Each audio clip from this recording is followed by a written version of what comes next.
Pahuway anay. Nakakundi siya kabugang ang dapit.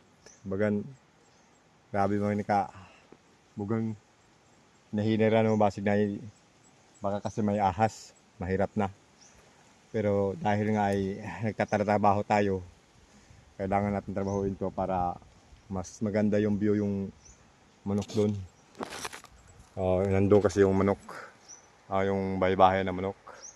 Para yung baba, makikita yung baba, ano, kung may tao parating ay maagad natin makikita. Itong lupa na ito, kasagbutan na to, mga damo to ay hindi po ito banda na sa lupa ng amo ko. Kaso lang dahil kailangan lang ng linisin para maklaro-klaro at yung mga hayop dito na kumakain ng manok para naman lumalayas at hindi maka-istorbo. Ngayon ay magdahan-dahan muna ako sa pagtatrabaho. Siyempre, ito yung armas ko para matapos-tapos na ito. So ayun guys, God bless you. Mag-amping tang tanan kanunay, labi na kung kanang atong trabaho.